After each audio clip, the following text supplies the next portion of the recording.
नमस्कार दोस्तों।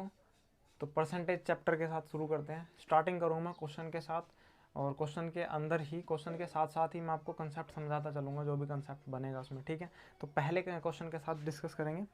इस क्लास को शुरू करते हैं। चलिए पहला क्वेश्चन पढ़ते हैं।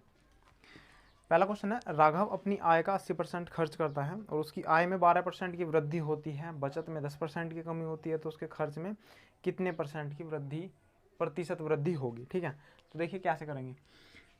दो तरह से कर सकते हैं इस सवाल को। पहली तरह से क्या करेंगे, देखिए क्वेश्चन में बोला है कि आय का 80% खर्च करता है, तो जो उसकी इनकम है, और इनकम क्या होती है, इनकम होती है एक्सपेंडिचर खर्च और प्लस सेविंग। ठीक है, इनकम जो होती है एक्सपेंडिचर और सेविंग के बराबर होती है।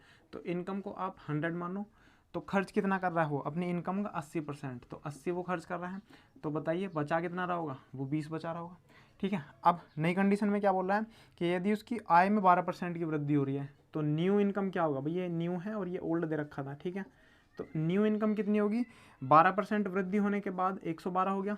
ठीक है, और इधर अपना बचत में वो कितनी 10% कमी कर रहा है, तो बचत यहाँ पे अब इसका 10% कमी कर रहा है, तो 18 बनेगी, 2 की कमी होगी ना 10%। ठीक है, अब एक बात बताओ कि जब इनकम नई इनकम 112 है, बचत वो 18 बचा रहा है, तो उसके जो एक्सपेंडिचर होगा वो कितना होगा, 112 में से 18 घटा दीजिए तो 94 हो गया ना। ठीक है, तो 94 मतलब वो उसका जो अब खर्च है ना वो 94 है। तो पहले उसका खर्च 80 था, अब उसका 94 है, तो कितनी वृद्धि हुई, 14 की वृद्धि हुई 80 के ऊपर, देन 100 के ऊपर। तो परसेंटेज चेंज यही है। ठीक है, 14 की वृद्धि हुई है कितने के ऊपर, 80 के ऊपर, तो 100 के ऊपर कितना, यही परसेंटेज चेंज होगा किसमें, एक्सपेंडिचर मतलब खर्च में चेंज होगा। ठीक है, कितना होगा, इसको सोल्व कर लीजिए। ये होगा 20 से काट ले, 20 चौक 80, 20 पंजे 100, और इसे 2 से 7, 7 पंजे 35, 35/2, 35/2 का मतलब क्या होगा, 17.5%। ठीक है, तो 17.5% क्या हुआ, वृद्धि हो गई। ठीक है भाई, दोबारा समझ लो कि इनकम बराबर एक्सपेंडिचर प्लस सेविंग था, 100 बराबर 80, 20। देखिए 100 इनकम माननी है, 80 एक्सपेंडिचर उसने बोला है, इनकम का 80% वो खर्च कर रहा है, तो 80% 80 हो गया खर्च कर रहा है, तो 20 बचा रहा होगा। ठीक है, 80, अब वो क्या कर रहा है कि इनकम में 12% की वृद्धि होगी, तो 12% वृद्धि। अब जो सेविंग थी उसकी, जो बचत थी, उसमें 10% की कमी हो गई, तो इसका 10% 2 हो गया, 2 की कमी 18 हो गया। ठीक है, अब क्या हुआ कि इनकम में से अगर सेविंग घटाओगे तो क्या बचेगा, एक्सपेंडिचर खर्च बचेगा, तो 94 उसका खर्च हुआ। पहले 80 था, अब 94 हो गया। कितना वृद्धि हुई, 14 की वृद्धि हुई 80 के ऊपर। ठीक है, तो 100 के ऊपर कितना, काटने के बाद 17.5% आ गया, क्या कि उसकी जो एक्सपेंडिचर है वो 80 से 94 में 17.5% वृद्धि हुई है। ठीक है, अब एक दूसरा तरीका देखो इसका, एलिगेशन पता होगा सभी को, एलिगेशन मेथड सभी को पता है, अगर नहीं पता तो कमेंट में बोल देना, मैं अगली वीडियो में उसे समझा दूंगा। ठीक है, अब देखिए एलिगेशन में क्या बोलते हैं, एक्सपेंडिचर इधर लिखो और सेविंग इधर, और जो बीच में आने वाला है वो इनकम, क्योंकि एक्सपेंडिचर और सेविंग को जोड़ने के बाद ही इनकम बनता है। ठीक है, अब एक चेंज लिखना है यहाँ पे, केवल चेंज लिखना है। एक्सपेंडिचर जो हमारा खर्च था उसमें चेंज कितना हुआ है, 12% इनकम बढ़ी है, तो इनकम बीच में लिखनी है इन दोनों के। भाई इनकम जो है ना बीच में आती है, इन दोनों का योग होती है इनकम, तो इनकम में 12% वृद्धि हो रही है और बचत में 10% कमी हो रही है। बचत में 10% कमी हो रही है तो माइनस की, और जो बढ़ रहा है उसे प्लस का लिखेंगे। ठीक है, ठीक है भाई, और इधर जो एक्सपेंडिचर है हमारा, हमें कुछ नहीं पता हमें। ठीक है, ये हमें निकालना है, लेकिन हमें एक्सपेंडिचर और सेविंग के बीच में रेशो पता होगा। पहली लाइन पढ़ो कि अपनी आय का 80% खर्च कर रहा है, तो जब 80% वो खर्च कर रहा है तो 20% बचा रहा होगा। 80 और 20 में रेशो कितना होगा, 4:1 का। ठीक है, 4:1 का रेशो कहाँ से आया, पहली लाइन से, क्वेश्चन की पहली लाइन में कि 80% वो खर्च कर रहा है, तो 80% खर्च कर रहा है तो 20% बचा रहा होगा। 80 और 20 का रेशो कितना आ गया, 4:1 का अनुपात। ठीक है, अब क्या करना है, देखिए 12 जो है बड़ी वैल्यू है, 10 छोटी है, -10 है ना, तो इस 12 में से ये जब माइनस करोगे, घटाओगे, तो यहाँ बनेगा 22। ठीक है, जब 4 की वैल्यू 22 है तो 1 की वैल्यू कितनी होगी बताइए, 11/2, 5.5। ठीक है भाई, 5.5। अब ये 1 की वैल्यू 5.5 है, तो बस क्या करोगे, देखो इस बार यहाँ 12 में से 10 करा था भाई, 12 में से ये घटाया था ना, अब 12 में से मतलब इस वाली संख्या में से ये घटाने के बाद 5.5 आना चाहिए। तो क्या इसमें 12 में तुम 5.5 जोड़ दो, तो यहाँ पे क्या मिलेगा, ये वाली जो संख्या मिलेगी 17.5। दोबारा समझो, बीच में जो वैल्यू होती है ना, वो इन दोनों वैल्यू के बिल्कुल मिडिल में होती है, बीच में होती है, औसत नहीं होता, इन दोनों के बीच में होती है। अब देखो यार, -10 जो है वो 12 से छोटा है, तो जो दूसरी संख्या है ना वो 12 से बड़ी ही होगी। और बड़ी कब मिलेगी, जब ये 5.5 जो है 12 में जोड़ोगे, ठीक है, तभी मिलेगी 12 से बड़ी। तो एलिगेशन मेथड ये है, इसका आंसर आ गया 17.5। ठीक है, अगले क्वेश्चन में समझा दूंगा, वहाँ पे अच्छे से समझ लेना। मोनिका अपनी आय का 72% खर्च करती है। ठीक है, अब एक बात बताऊं, जब वो 72% खर्च कर रही है, एक्सपेंडिचर इधर लिख रहा हूँ मैं, सेविंग इधर लिख रहा हूँ, एक्सपेंडिचर 72.8 जो है वो खर्च, 72.8 नहीं, केवल 72 खर्च कर रही है, तो बचा कितना रही होगी बताओ, कितना, 28% बचा रही होगी। और 72 और 28 में है ना कॉमन ले लो, मतलब इसका अनुपात ले लो। अनुपात लेने का क्या, 4 से काटो, 4 7 28, और इसे 4 एकम 4 32, ठीक है, 18 और 7 का अनुपात आ गया। अब 18-7 का अनुपात जो आ गया है हमारा, वो कैसा आया पता चल गया है। अब देखिए चेंज लिखना है, एक्सपेंडिचर जो खर्च है उसमें कितना चेंज हो रहा है, पढ़ो क्वेश्चन में। यदि उसकी आय में 20% वृद्धि होती है तो आय कहाँ पे लिखनी है, बीच में, और वृद्धि हो रही है तो प्लस, ठीक है। और उसकी बचत में 15% वृद्धि हो रही है, तो 15% वृद्धि हो रही है तो यहाँ पे प्लस, ठीक है। और ये हमें एक्सपेंडिचर में हमें बताना है, ठीक है। तो हमें बताना है कि उसके खर्च में कितने % वृद्धि होगी। तो वही वाला मेथड लगाओ कि देखिए 20 से 15 कम है, तो 20 में से 15 घटाओ 5, ठीक है, 18 की वैल्यू 5 होगी। जब 18 की वैल्यू 5 होगी तो 7 की कैसे निकाल लोगे बताओ, वही जब 5 जो है वो 18 की वैल्यू है, तो 7 की वैल्यू कितनी होगी, 35/18, सही है। तो इस 7 की वैल्यू होगी 35/18। अब 35/18 जो है, अब एक बात बताओ, यहीं पर पिछले क्वेश्चन में बताया था कि अगर एक वैल्यू इस बीच वाली वैल्यू से छोटी है तो दूसरी वैल्यू इससे बड़ी होगी, और बड़ी कब मिलेगी, जब 20 में ये ऐड करोगे। तो हमें आंसर क्या मिलेगा, 20 तो हो गई, 20 में ये वाला और ऐड करना है, तो 20 में क्या ऐड करना है, 35/18, 35/18। अब खुद सोचो कि 35/18 कितना है, अगर ये 36 होता तो 2 मिल जाता, तो लगभग कितना है, 1.9 के लगभग है, ठीक है। तो आंसर क्या हुआ, 21.9, ठीक है। ऑप्शन से भी पता चल जाता है कि 20 से थोड़ा सा ज़्यादा है, और 20 से थोड़ा सा ज़्यादा क्या, 1.9 साफ साफ दिखाई दे रहा है, एक ही ऑप्शन है, 21.9, इसका आंसर जो है 21.9 है, ठीक है। मतलब जो खर्च है वो 21.9% बढ़ेगा, ठीक है। हालांकि इसे सिंपल दूसरे तरीके से भी कर सकते थे, लेकिन ये एलिगेशन बेस्ट है, इसे लगाओ। अगला सवाल देखते हैं, नेक्स्ट क्वेश्चन, ठीक है। किसी व्यक्ति के व्यय और बचत, इसमें तो ये जो है एक्सपेंडिचर और सेविंग, इसका रेशो दे दिया इसने, एक्सपेंडिचर और बचत कितना है, 5:3, ठीक है। उसकी आय में 20% वृद्धि हो रही है, प्लस कर दो, ठीक है। और उसके बाद जो है व्यय में 10% वृद्धि हो रही है। इस बार जो एक्सपेंडिचर है उसमें 10% वृद्धि हो रही है, तो हमें बताना है कि सेविंग के साथ क्या हुआ है, क्या चेंज हुआ है, कमी हुई है, वृद्धि हुई है, क्या हुई है, ठीक है। देखो अब 20 है, 10 छोटा है, तो 20 में से 10 घटाओ, कितना हुआ 10, तो 3 की वैल्यू 10 है, तो 5 की वैल्यू कितनी होगी बताओ भाई। 10 जो है वो 3 की वैल्यू है, तो 5 की कितनी होगी, 50/3, ऐसे ही रहने दो 50/3, ठीक है। अब एक बात बताओ, जब ये 10 जो है वो 20 से छोटा है, तो वास्तव में ये क्या संख्या होगी, 20 से बड़ी होगी। बताया था ना कि एक संख्या अगर छोटी है तो दूसरी संख्या बीच वाली संख्या से बड़ी होगी, ठीक है। तो 20 तो होगी ही, और ये वाला इसमें ऐड कर दो 50/3, ठीक है। और 50/3 का मतलब क्या है भाई, 50/3 का मतलब क्या है, 16 से ही 2/3, तो जब इसमें ऐड करोगे 16 से ही 2/3 ऐड करोगे 20 में, तो कितना मिलेगा, 36 से ही 2/3। तो इतना परसेंटेज जो है वो सेविंग हमारा चेंज हुआ है, और ये बढ़ा है भाई, बड़ा है ना, ठीक है। तो 36 से, क्योंकि प्लस का है तो बढ़ेगा, अगर माइनस का आता तो घटता, ठीक है। तो 36 से ही 2/3% जो हमारा जो सेविंग है, जो बचत है, वो बढ़ी है, ठीक है। नेक्स्ट क्वेश्चन देखते हैं, एक व्यक्ति अपनी आय का 25% बचाता है, यदि उसकी आय में 20% वृद्धि हो रही है, फिर भी वह पूर्व धनराशि के बराबर बचाता है, मतलब सेविंग में कोई फर्क नहीं पड़ा, ठीक है। तो सबसे पहले क्या करना है, एक्सपेंडिचर और सेविंग, एलिगेशन से ही बता रहा हूँ, एक्सपेंडिचर और सेविंग, एक्सपेंडिचर और सेविंग में अनुपात कितना हुआ, जब आय का वो 25% बचा रहा है, आय का 25% बचा रहा है, तो 75% खर्च कर रहा होगा, 75 और 25 में रेशो कितना होगा, 3:1 का, तो रेशो बना 3:1 का, ठीक है। अब चेंज क्या है, उसकी आय में 20% वृद्धि हो रही है, तो 20 लिख लो यहाँ पे, ठीक है। और फिर भी वह पूर्व धनराशि के बराबर बचाता है, मतलब देखो जितना वो पहले बचा रहा था उतना ही अब बचा रहा है, मतलब बचत में तो कोई चेंज हुआ ही नहीं, तो इसे लिख दो 0%, सही है भाई, 0% बचा रहा है। तो अब एक बात बताओ, यहाँ पे वही मेथड लगाओ अपना, ये 0 छोटा है 20 से, तो 20 में से 0 गया 20, मतलब 3 की वैल्यू तो 20 हो गई, तो 1 की वैल्यू कितनी होगी, 20/3, ठीक है। अब यार ये एक जो भी 20 से छोटा है, तो ये वाली संख्या क्या होगी, 20 से बड़ी होगी। 20 से बड़ी कब मिलेगी, जब 20 में ये वाला जोड़ोगे, तो ये वाला आंसर क्या मिलना चाहिए, 20 + 20/3, ठीक है। और 20/3 का मतलब क्या होगा, 6 से ही 2/3, और जब इसमें जोड़ोगे 26 से ही 2/3, ठीक है। ऑप्शन भी चेक कर सकते हो, 26 सही, 2/3 एक ही ऑप्शन है, फर्स्ट ऑप्शन। ठीक है, चलिए अगला क्वेश्चन पढ़ते हैं। सुधा अपनी आय का 15% बचाती है, उसके व्यय 20% बढ़ता है और बचत में इतने % होती है, वृद्धि होती है, तो उसकी आय में कितने % वृद्धि होगी। ठीक है भाई।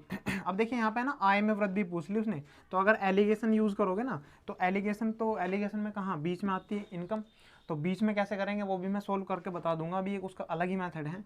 फिलहाल इसको दूसरे मेथड से समझो। देखो, इनकम का 15% बचाती है, तो तुम इनकम, एक्सपेंडिचर और सेविंग, अगर इनकम तुम 100 मानते हो तो वो 15% बचा रही है, मतलब इनकम का 15% बचा रही है, तो 85 उसका खर्च कर रही होगी।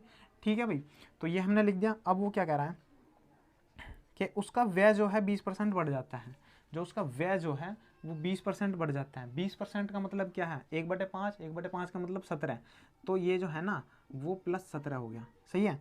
और अब क्या कहता है, उसके व्यय में 25% की वृद्धि होती है। भाई ये दूसरा सवाल पढ़ लिया गलती से।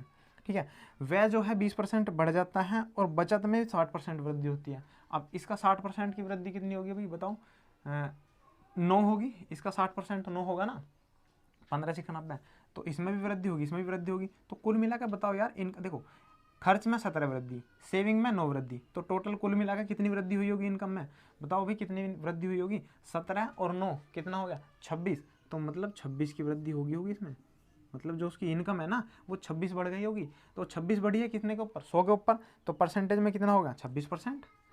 भाई 100 के ऊपर 26% बढ़ गई ना, तो इनकम जो है वो 26% इंक्रीज हो गई।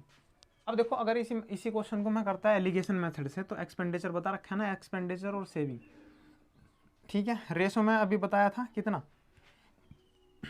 भैया एक्सपेंडिचर खर्च कितना कर रही है 85 और 15 बचा रही है, तो 85 और 15 का रेशो कितना हो गया, 85 और 15 का रेशो हो गया 5, 85 और 15 का 5 थे 15 और 17 पंजे 85, 17 और 3 का रेशो हो गया। ठीक है, अब एक्सपेंडिचर जो है उसमें क्या चेंज है, खर्च में है 20%, 20% बढ़ रहा है। ठीक है, और बचत जो है वो 60% बढ़ रहा है। ठीक है, सही है भाई, तो ये 20% बढ़ रहा है, ये 60%, और इस बार हमें निकालनी है बीच की संख्या ये। ठीक है, तो इसका मेथड क्या है, इसका मेथड देखिए क्या है, ऊपर वाली जो दो संख्या है ना, ये जो चेंज है उनका अंतर देखना है। अंतर कितना हुआ, 20 और 60 और 20 का 40।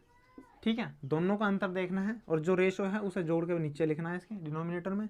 इनका अंतर, इनका योग, और गुना कर देनी है, क्या गुना कर देनी है, जो इन दोनों में बड़ा है ना उसके नीचे का रेशो, जो इन दोनों में बड़ा है उसके नीचे का रेशो। इन दोनों में बड़ा कौन है 60, 60 के नीचे का रेशो 3, तो 3 की गुना कर दो और जोड़ देना है छोटे वाला 20, बस यही हमारा आंसर होगा। देखिए 20 दूनी 40, 2 तिया 6 और 20 और 6 26। सही है, दोबारा समझो, बीच की संख्या अगर एलिगेशन मेथड में निकालनी हो तो ऊपर वाली संख्याओं का अंतर, नीचे वाली संख्या योग, गुना करनी है इन दोनों में जो बड़ी संख्या है उसके नीचे जो छोटा जो नंबर है ना, जो भी हो इन दोनों में से बड़ा नंबर उसके नीचे जो संख्या है रेशो में वो उसकी गुना करनी है और जोड़ देना है इसमें से छोटा नंबर। ठीक है, तो 26 आ गया आंसर। चलिए अगला सवाल देखते हैं, क्या कहता है, एक आदमी अपनी आय का 72% खर्च करता है, यदि उसकी आय में इतने % वृद्धि हो रही हो, उसके व्यय में इतने % वृद्धि हो रही हो, तो उसकी बचत में कितने % कमी या वृद्धि होगी। ठीक है भाई, अब ठीक है, ये भी नॉर्मल सवाल है, कर सकते हैं। 72% खर्च कर सकता है, जब वो एक्सपेंडिचर और सेविंग की बात करें तो 72% वो खर्च कर रहा है, तो ज़रूर वो 28% जो है वो बचा रहा होगा। ठीक है, तो रेशो पता चल गया। अब रेशो कितना होगा, काट लो इसे, 4 से काट लो, 4 एकम 4, 4 अट्ठे 32 और 4 7 28, 8 18 17 का आ गया।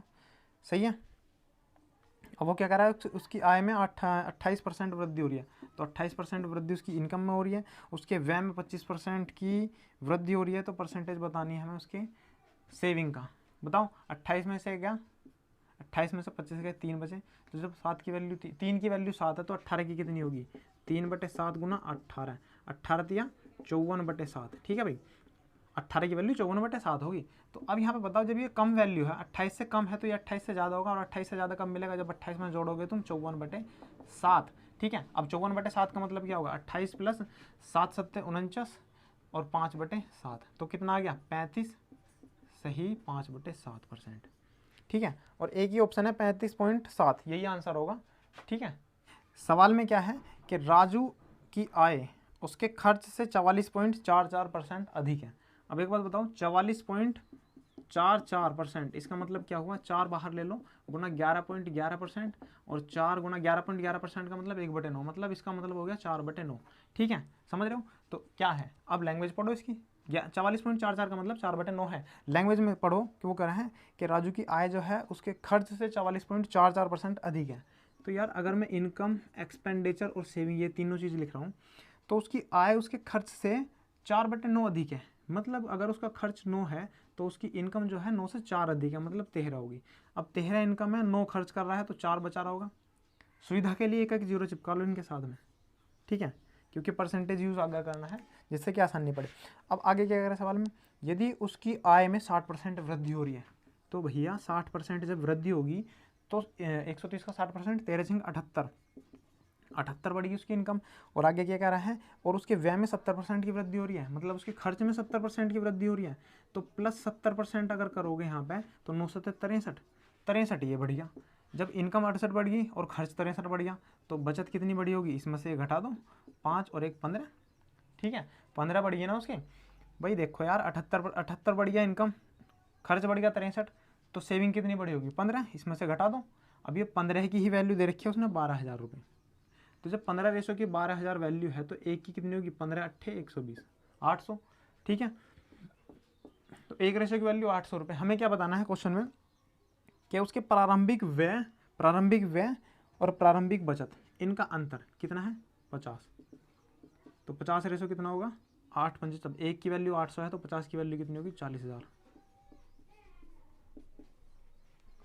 ठीक है, तो इस क्वेश्चन का आंसर 40,000 होगी।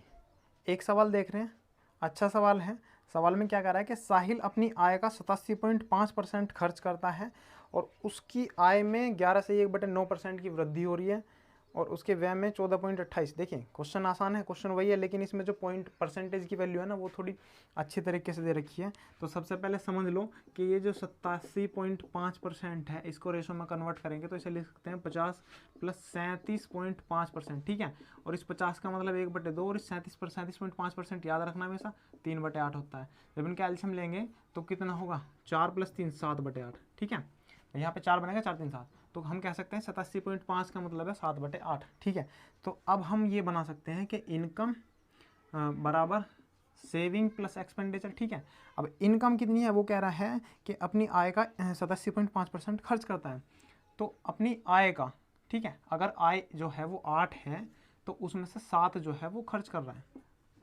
यही तो है इसका मतलब, अपनी आय का 87.5% खर्च कर रहा है, अपनी आय का 87.5% खर्च कर रहा है। इस बात को समझ लो, 87.5 का मतलब 7/8 था, मतलब वो 8 का है, 8 में से 7 रुपये खर्च कर रहा है। तो अगर उसकी इनकम 8 है तो 7 वो खर्च कर रहा होगा, बचा कितना रहा होगा वो 1।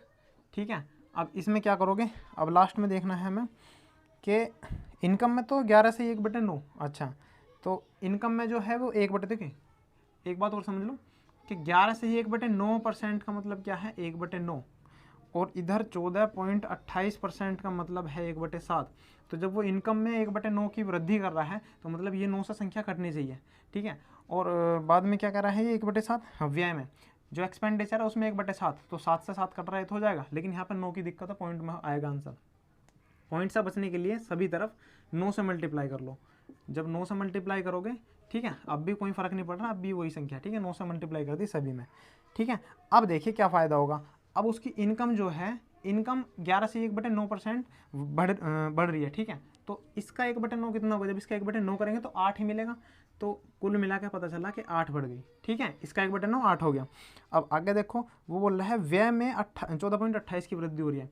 अब उसका जो एक्सपेंडिचर है 14.28 का मतलब 1/7 होता है, इसका 1/7 वृद्धि हो रही है, मतलब वो +9 बढ़ रहा है। सही है भाई, +9 बढ़ रहा है। तो अब यहाँ से एक बात बताइए, एक बात बताओ भाई, उसकी वर्तमान बचत क्या प्रतिशत थी। ठीक है, एक बात बताओ कि उसका जो इनकम है, जो उसकी इनकम है 8 होगी, एक्सपेंडिचर 9 हो गया, तो सेविंग कितना रहा होगा। भाई यार 8 वृद्धि हो रही है इनकम में, उसने बचत ज़्यादा बढ़ा दी अपनी, तो क्या वो कम एक कर रहा होगा कम, भाई वो बचत में एक कम कर रहा होगा, बचत उसकी पहले 9 थी ना, तो वो अब 8 कर रहा होगा। सही है दोबारा समझ लो, अगर वो इनकम अपनी 8 रुपये बढ़ा रहा है और बचत बढ़ा रहा है 9 रुपये, तो क्या वो बचत नहीं, खर्च, इनकम 8 रुपये बढ़ा रहा है, खर्च बढ़ा रहा है 9 रुपये, तो क्या वो अपनी बचत 1 रुपया कम नहीं कर रहा होगा। तो पहले अगर वो 9 रुपये बचा रहा था तो वो 8 रुपये नहीं बचा रहा होगा, ठीक है, ये ध्यान रखना, ये मैंने चेंज लिखे हैं +9 और +8, और ये एक्चुअल जो था पहले 9 रुपये और अब 8 रुपये। क्वेश्चन में पूछा है उसने कि उसकी वर्तमान बचत जो है कितने प्रतिशत है। तो वर्तमान में वो कितने बचा रहा है, 8 रुपये, और कितने पर, किसके ऊपर, इनकम के ऊपर देखते हैं। तो उसकी इनकम कितनी है भाई बताओ। पहले उसके 72 थे, 9 अट्ठे 72 रुपये थे, 8 बढ़ गया तो कितनी इनकम होगी, इनकम जो है वो कितनी होगी, 80। तो इस 8 की जगह हटा के 80 लिख रहा हूँ मैं, ठीक है भाई। पहला 9 अट्ठे 72 थी, 8 बढ़ गया 80 हो गया। अब ये जो 8 जो रुपये हैं, जो बचत जो है वो 80 के ऊपर कितना % है, 10%, ठीक है। तो जो सेविंग जो है वो है 10%। करंट के बता रहा हूँ, दोबारा समझ लो। 8 1 7 कहाँ से आया आपको पता है, यहाँ से आया, ठीक है। अब हमने 9 की मल्टीप्लाई क्यों करी, क्योंकि हमें इनकम का 1/9 निकालना था, तो 8 का 1/9 निकालते तो पॉइंटों में जाता है सवाल, ठीक है। तो 9 की सभी जगह गुना कर दी। अब उसमें सवाल में बोल रहा है कि इनकम का 1/9 बढ़ रहा है, इसका 1/9 कितना हुआ, 8 बढ़ रहा है। तो पहले 9 अट्ठे 72 था, तो अब कितना हो गया, 80, ठीक है। और एक्सपेंडिचर की बात करें तो 1/7 वृद्धि होती है। 1/7 इसका मतलब क्या हो गया, 1/7 का मतलब 9, मतलब 9 बढ़ गया। अब इसमें मतलब यार इनकम में 8 की वृद्धि, एक्सपेंडिचर में 9 की वृद्धि, मतलब वो अपनी खर्च में 1 की कमी कर रहा होगा। तो पहला 9 था तो अब 8 हो गया। तो अब जो सेविंग है वो कितने % है, अब उसकी इनकम 80 है, सेविंग इतनी है 8, तो 8 80 के ऊपर कितना हो गया, 10%, ठीक है। तो एक कक्षा में 60% छात्र जो हैं वो लड़कियां हैं और बाकी लड़के हैं। तो बॉयज़ एंड गर्ल्स, ठीक है, बॉयज़ एंड गर्ल्स की बात करूँ मैं तो 60% लड़कियां हैं तो 40% लड़के होंगे। तो लड़के 40 होगी और 60 होगी लड़कियां, ठीक है भाई। अब आगे क्या कह रहा है कि लड़कों की कुल संख्या, लड़कों की तुलना में 30 लड़कियां अधिक हैं। तो अगर इनका रेशो देखें भाई, 40 और 60 का रेशो कितना था, 2-3 का, ठीक है, 2 और 3 का। उसने बोला है कि लड़कों की तुलना में 30 अधिक लड़कियां हैं। तो लड़कियां कितनी अधिक है, 30। तो 1:30, मतलब क्या, ये कितना रहा होगा, 3 भाई, 1:30 है तो 30 की गुना कर दो, तो ये कितने रहोगे, 30 तो 60 तो लड़के रहे होंगे और 90 रही होंगी लड़कियां। सुनो दोबारा समझो, लड़कों से ज़्यादा थी लड़कियां, कितनी, 30। वास्तव में रेशो में कितनी थी, 1। तो 1:30, तो 2:60, 3:90। तो लड़के कितने होगी, 60, और लड़की होगी 90, ठीक है।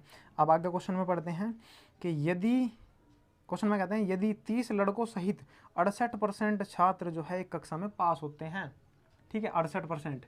तो कुल छात्र कितने थे, 150 छात्र थे, ठीक है भाई, कुल 150 छात्र हैं। और इस 150 का 68% कितना होगा, 150 का बस तुम्हें 68% निकालना है। 15 अट्ठे 120, 12 15 छिक्का 90, 90 और 12 102, ठीक है भाई, सही है। तो अब एक बात बताओ कि 102 लड़के पास हो गए, लड़के नहीं छात्र, टोटल 102 पास हुए हैं, और उसमें क्या है, 30 लड़के हैं। क्वेश्चन में बोला है 30 लड़कों सहित, जब 30 लड़कों सहित बोल दिया इसने तो 30 इसमें से घटा दो, कितना हो गया, 72। मतलब 72 क्या होगी, लड़कियां, मतलब 72 लड़कियां पास हुई हैं। अब क्या बोल रखा है उसने क्वेश्चन में, तो उत्तीर्ण नहीं होने वाली लड़कियों का प्रतिशत, लड़कियां थी कितनी, 90, 90 में से 72 क्या होगी, पास होगी। तो कितनी बताओ भाई, 18 लड़कियां जो है वो फेल हुई, 18 लड़कियां फेल हुई होगी। अब 18 कितने के ऊपर, 90 के ऊपर, परसेंटेज निकालना है ना। तो 18 लड़कियां फेल हुई है 90 के ऊपर, तो 100 के ऊपर कितना, ठीक है, 0 से 0 काट दो, 9 दूनी 18, 20%। तो मतलब क्या हुआ कि 20% लड़की जो थी वो फेल हो गई, ठीक है। क्वेश्चन को दोबारा समझो, ठीक है भाई, दोबारा समझो। 2 और 3 अनुपात दे रखा था, हमने निकाल लिया 60 और 90 कैसा आया, क्योंकि उसने बोल रखा था लड़कियां जो हैं वो लड़कों से 30 अधिक है, ठीक है, 60 और 90। उसने बोल रखा है क्वेश्चन में कि 30 लड़कों सहित 68% छात्र जो है वो परीक्षा उत्तीर्ण करते हैं। मतलब 150 छात्र टोटल थे, इसका 68% 102 निकाला हमने। 102 छात्र ऐसे हैं टोटल जो जिन्होंने परीक्षा पास की है, ठीक है। अब उन 102 में से 30 लड़के थे, 30 हटा दो तो 72 बचे, तो मतलब 72 लड़कियां बची। अब ये 72 लड़कियां पास कर चुकी हैं। अब ये 72 लड़कियां जो पास कर चुकी हैं तो फेल कितनी की होगी, 90 में से 72 घटाओगे 18 बचेगा, ठीक है। तो 18 लड़कियां जो है वो फेल कर गए भाई, 18 लड़कियां फेल कर गई। अब 18 लड़कियां फेल कर गई तो हमें बताना है फेल का परसेंटेज। 18 कितने के ऊपर, 90 के ऊपर, तो 18, 90 और 100, 18 पंजे 90, 5 दूनी 10, 20% हो रहा था, ठीक है। आज के लिए इतना ही रखते हैं, अगली क्लास में देखेंगे एक अगला टाइप परसेंटेज चैप्टर का, ठीक है। Okay, good luck.